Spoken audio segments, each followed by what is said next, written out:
Police महानिरीक्षक दुर्ग range Ramgopal Garg की अध्यक्षता में कल दोष मुक्ति से संबंधित मामलों का समीक्षा हुआ। बैठक में पुलिस अधिकारी, लोक अभियोजकों और संबंधित अधिकारियों ने हिस्सा लिए। बैठक में महत्वपूर्ण मुद्दों पर चर्चा हुआ।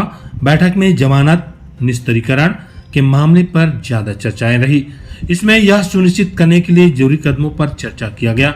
जमानत मिलने के बावजूद दोषियों पर प्रभावी निगरानी रखी जा सके। समीक्षा के दौरान पिछले समय में त्रुटिपूर्वक मामलों पर विचार किया गया और उनके सुधार हेतु आवश्यक दिशा निर्देश दिए गए। जिन मामलों में न्यायालय द्वारा दोष मुक्ति दी गई है, उन पर अपील करने के लिए आवश्यक कानूनी प्रक्रिया और प्रामाणिकता पर गहन विचार विमर्श किया गया। लोक अभियोजकों को विचारण के दौरान किन महत्वपूर्ण बिंदुओं का ध्यान रखना चाहिए, इस पर विशेष फोकस रही। अभियोजकों को उचित प्रमाण, गवाहियों और संबंधित कानूनी प्रक्रियाओं का पालन करने निर्देश दिए गए।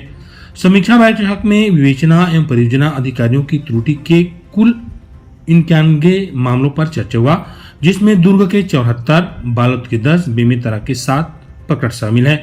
समीक्षा में जिन जिन प्रकरणों में विवेचना अधिकारियों की त्रुटि से अपराधी दोष मुक्त हुए हैं, उनके खिलाफ दंडात्मक कार्रवाई करने का निर्णय लिया गया।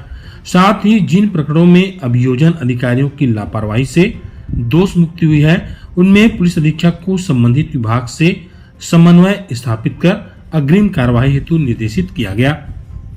श्री गर्ग ने सभी अधिकारियों को निर्देश दिए कि वे अपनी जिम्मेदारियों को पूर्ण निष्ठा और सतर्कता से निभाएं, ताकि दोष मुक्ति के मामले में न्यूनतम त्रुटियां हो और न्यायिक प्रक्रिया में मजबूती बनी रहे। यह बैठक दुर्ग रेंज में अपराध नियंत्रण और न्यायिक प्रक्रिया को और सुदृढ़ बनाने के उद्देश्य से आयोजित की गई थी। आज मेरे द्वारा जिला दुर्ग, बालोद और बेमेतरा के दोष मुक्ति के प्रकरणों की समीक्षा की गई।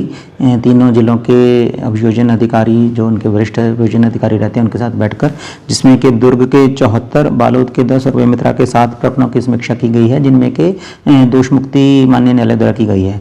इसमें हमने ये समीक्षा की है कि किन किन मामलों में हमारे जो विवेचना अधिकारी है उनकी त्रुटियाँ रही हैं और किन किन मामलों में अभियोजन अधिकारियों की त्रुटियाँ रही हैं। तो जिन्होंने भी लापरवाही की है, उनके खिलाफ दंडात्मक कार्रवाई करने की अनुशंसा की जाएगी और साथ ही अन्य मुद्दे जो कि विवेचना के दौरान कमियां रहती हैं, उन पर भी चर्चा की गई और सभी पुलिस अधीक्षकों को इस संबंध में निर्देशित किया जाएगा।